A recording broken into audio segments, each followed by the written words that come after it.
Bonjour.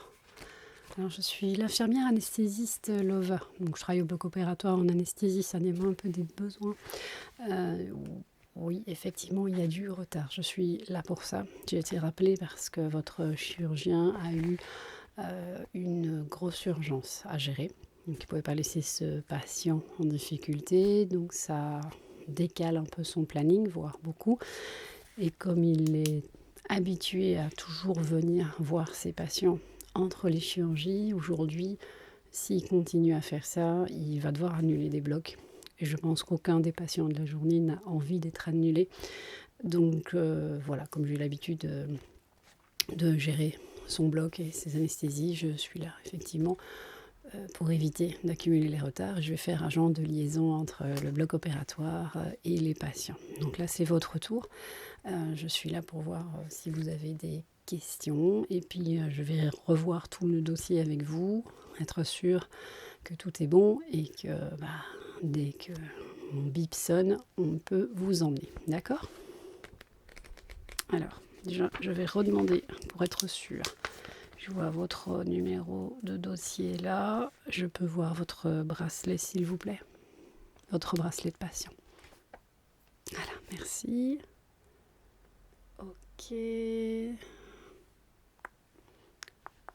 Oui, c'est bon. Donc, on a bien le bon bracelet. Ce serait dommage de ne pas être opéré au bon endroit. D'accord. Je vais reprendre votre nom. D'accord. Alors, j'ai remarqué dans votre dossier qu'il n'y a pas de personne à appeler. Est-ce que c'est normal ou est-ce que c'est un oubli? Ah oui, d'accord, c'est la fameuse journée oui, où il y avait une... tout le monde était malade, il y avait la grippe. D'accord, on va tout vérifier alors. Parce que ici, le dossier a été rempli à moitié. Donc, personne à appeler si jamais on a besoin de vous garder plus longtemps s'il y a une complication. D'accord. Son numéro de téléphone?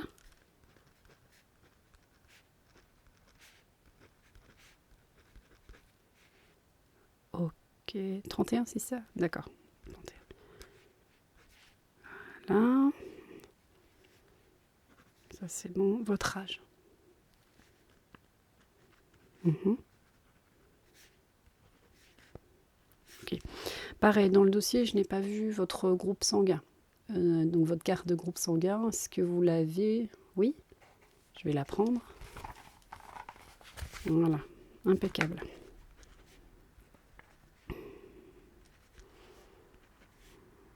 Ok. Super. Est-ce que, alors je vais vous reposer des questions, être sûr. L'anesthésie, vous avez vu, mais voilà. Au niveau des allergies, est-ce que vous avez des allergies connues? Aucune. D'accord. Vous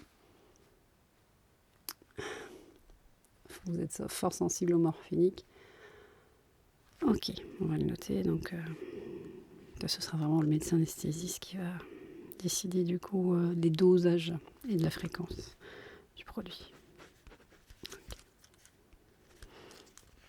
Alors, bon, pour moi c'est bon à ce niveau-là. Alors, il y a juste ici, dans votre bilan sanguin, donc ici vous êtes arrivé hier aussi un petit peu en urgence au final, donc vous êtes resté avec nous à Jean. Donc votre glycémie, elle n'est pas topissime, elle est un petit peu juste borderline.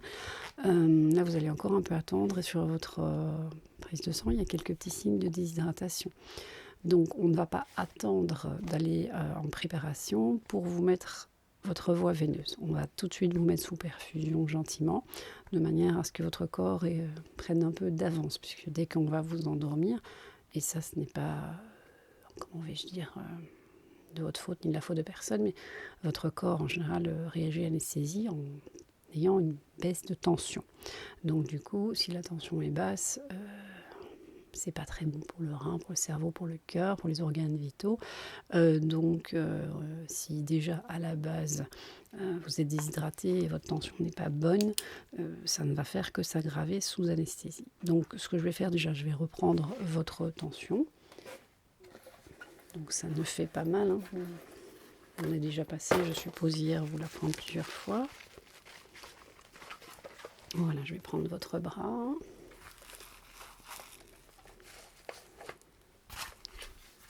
Ok.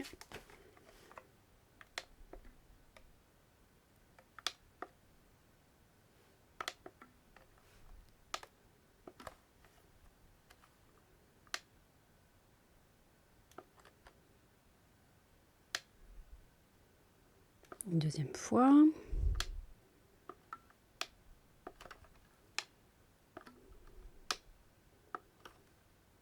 Effectivement, un petit peu basse. Vous n'avez jamais une très haute tension? Un petit peu plus haute d'habitude? D'accord. Ok. Vous avez peur des aiguilles, des seringues, de tout ça ou pas du tout? Ça vous rassure pas, mais... D'accord. Donc, je vais vous parler des étapes. On va d'abord tout simplement désinfecter la peau avec un désinfectant et des compresses. Ensuite, je vais vous placer une voie veineuse là ici au-dessus de la main. D'accord? Donc, on va vous mettre un cathéter. Voilà. Le cathéter, c'est en fait une aiguille qui est recouverte d'un petit tuyau en plastique médical. Et donc, ce petit tuyau va rentrer grâce à l'aiguille. Donc, je vais passer la peau, rentrer dans votre veine. Et une fois que les deux aiguilles et petits tuyaux seront bien rentrés dans la veine, on va laisser que le tuyau dans la veine. Comme ça, quand vous pliez le bras, etc., il n'y a pas de risque de vous blesser avec l'aiguille. Donc, l'aiguille ne sera plus là. Et donc, même si on sent qu'il y a quelque chose dans la veine, au moins, on n'a pas une grosse aiguille dans la veine. D'accord ? Alors,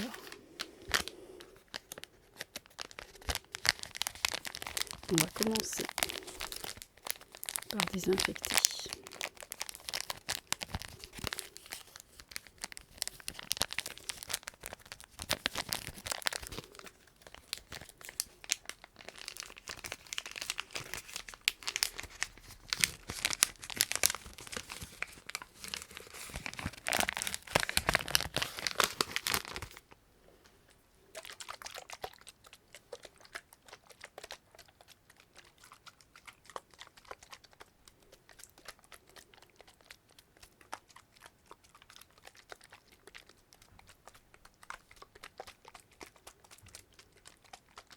Donc ça va être froid, d'accord ?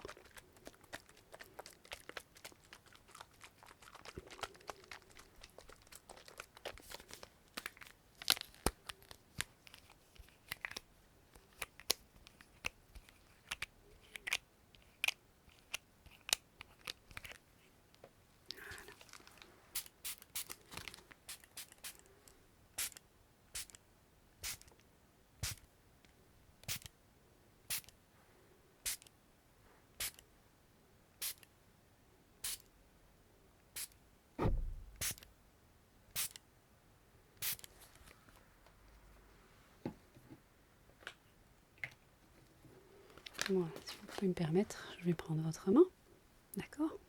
Et on y va.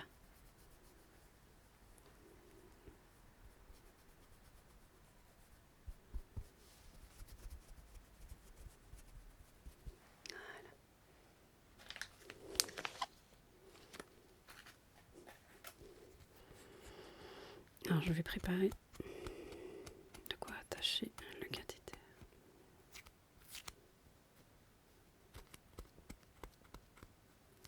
Donc on va utiliser des produits hypoallergéniques, des sparadraps hypoallergéniques.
Allez, c'est parti. Voilà, c'est bon. On y va. À 3. N'hésitez pas là. Ah, oui, prenez votre drap de lit pour serrer. Toc, toc, toc, toc, toc, toc, toc, toc, toc. Et voilà. Vous voyez, là, tout seul. Hein. On va l'attacher. Tac. Voilà. Hop. Impeccable. Donc maintenant, vous n'y touchez plus, vous ne l'accrochez plus.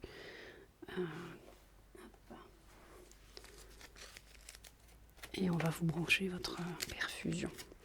Du coup, maintenant que l'aspect technique de la chose est passé, les choses un peu désagréables, donc votre voix est accessible, donc quand vous irez au bloc opératoire, ils pourront tout de suite injecter les produits par la perfusion. Alors si vous êtes très très angoissé, on peut vous proposer un petit léger sédatif en attendant, puisque là normalement vous avez, il y aura 3/4 d'heure, 1 heure de retard sur le planning. Si vous êtes vraiment mal à l'aise, on peut toujours faire un très très léger sédatif en chambre. Voilà, d'accord. Est-ce que vous avez des questions?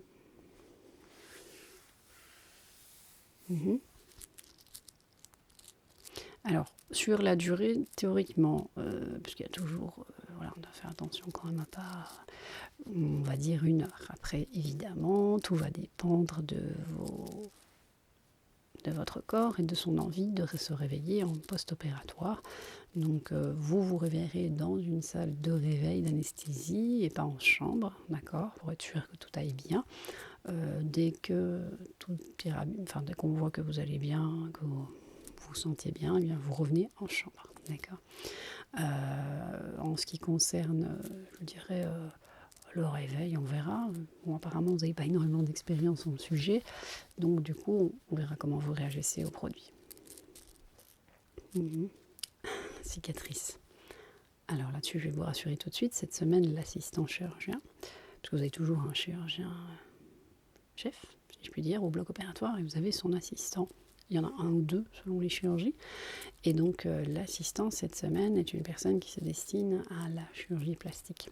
Donc en ce qui concerne la cicatrice, vous n'avez aucune inquiétude à avoir parce que cette personne fait de magnifiques cicatrices. Alors, on a mis une cicatrice, c'est une cicatrice, mais non, il fait vraiment de magnifiques cicatrices. On voit quasiment rien. C'est-à-dire que voilà, vous avez en direct une belle cicatrice, bon, sauf si l'ouverture a été laborieuse, mais enfin théoriquement c'est pas le cas dans votre situation. Donc votre cicatrice devait être minime. Voilà. Après, rien ne vous empêche, une fois que le chirurgien vous en a donné l'accord, d'utiliser des huiles, etc. pour encore réduire, améliorer la souplesse de la peau et réduire un maximum les impacts visuels. Mais non, ça va être une cicatrice discrète, très discrète. D'accord ?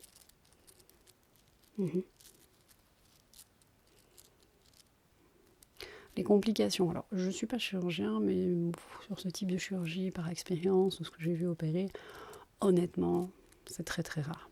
Voilà. Je veux dire, parfois des infections, donc ça, c'est pas pendant la chirurgie. Donc voilà, c'est pas quelque chose. Voilà. Les complications qu'on va avoir, c'est pas lié à la chirurgie, c'est lié au fait que parfois, quand on ouvre, on a des surprises qui n'étaient pas forcément visibles au scanner, etc. Donc parfois, on est obligé d'improviser et que la chirurgie se transforme en une autre chirurgie. C'est plus ça, les complications. Ouais. La douleur post-opératoire, tout dépend déjà de votre sensibilité à la base. On va faire de toute façon tout ce qu'il faut pour que vous vous sentiez bien. Donc anti-inflammatoire, morphinique, il y aura un pouce pour que vous puissiez effectivement, une pompe si vous voulez à morphine, pour que vous puissiez administrer dans la mesure de ce qui est autorisé bien sûr, la morphine à la demande. Donc on n'est pas pour le fait que les patients prennent de la morphine tout le temps s'ils se sentent bien. Mais effectivement, on a un pot serein qui est prévu pour administrer avec un maximum non dangereux pour vous de la morphine. Et puis si ça ne suffit pas, vous nous appelez. D'accord ? Voilà. Donc là, dès qu'on peut, on vous emmène.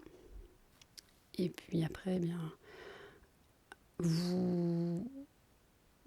Alors, il va peut-être juste venir vous dire bonjour, si c'est possible, si vous ne dormez pas encore. Quand il va arriver, il va quand même faire l'effort de venir vous voir. D'accord. Ouais. Alors, quand est-ce que vous pourrez rentrer? À nouveau, ça dépend de la chirurgie, mais globalement, 48 heures. Voilà. Si vous allez bien, que vous avez bien mangé, que le transit va bien, 48 heures, vous êtes à la maison. Avec une surveillance à la maison de toute façon. Il y aura une infirmière qui va passer. C'est prévu ça. Je vais vérifier, mais normalement la demande a été faite. Parce que vous vivez... ouais, vous n'êtes pas toujours accompagné, donc je vais vérifier. D'accord?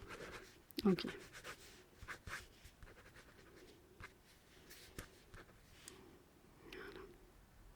Ah, attendez, j'ai mon vibreur. Ah, eh bien c'est bon. Parfait. Timing impeccable. On va y aller. D'accord? Allez, on ne stresse pas. Dites-vous, vous allez fermer les yeux pour dormir. Vous allez vous réveiller. Et puis on vous dira si tout s'est bien passé. D'accord? Allez, bon courage. Coucou. Vous allez bien? Oh. Allez, petit effort.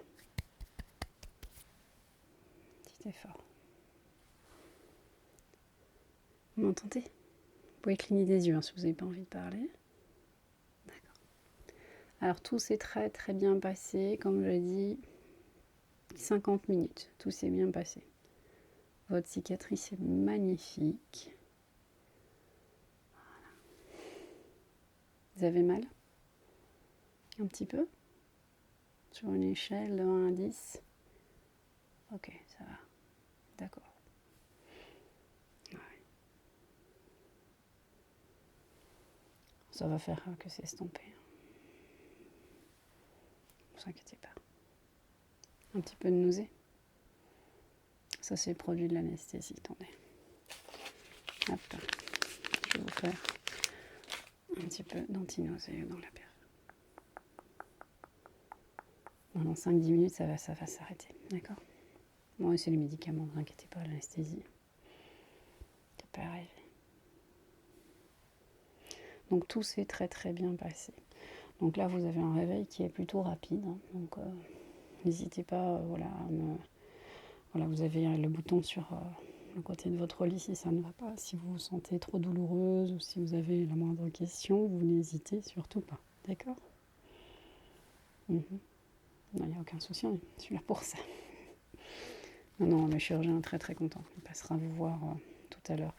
Là, il fait une chirurgie qui va prendre pareil 1 heure et demie. Il passera vous voir après parce que si son créneau lui permet, parce qu'on a réussi à gagner un petit peu de temps sur les petites chirurgies, etc., sur les préparations. Donc je pense qu'il passera vous voir. Au pire, ce sera ce soir quand il aura fini sa journée. D'accord? Oui. Oui. Alors, on va reprendre la tension.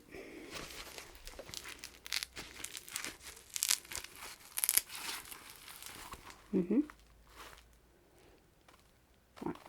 Je prendrai l'autre bras parce que je vois que le tensiomètre du bloc vous a bien vous a fait de jolis hématomes.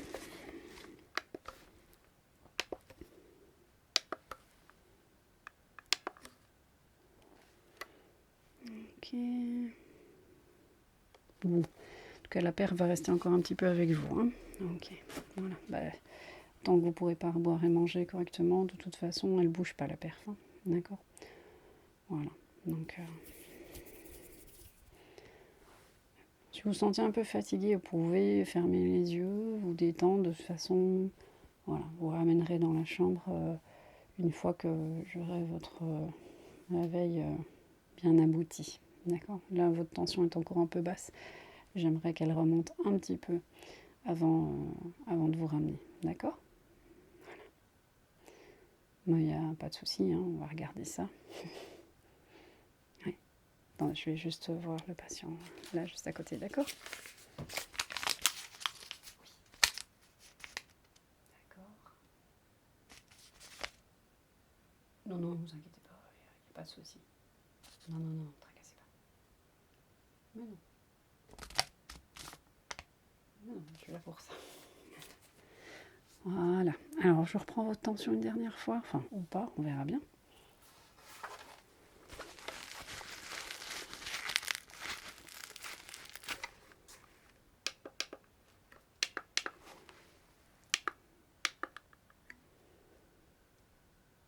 bon, bah comme quoi, c'est bon. Donc je vais appeler. Alors oui, là je vais vous faire ramener en chambre et je vais faire la suite. D'accord. Voilà, moi je fais l'agent de liaison comme je vous expliquais, donc maintenant mon travail s'arrête là. Vous allez avoir les infirmières de chirurgie du service de chir qui vont venir vous récupérer et vous mettre en chambre. D'accord? Voilà. Et je vous souhaite un bon rétablissement. Tout va très bien se passer, il n'y a pas de raison. Voilà. Allez, courage, au revoir.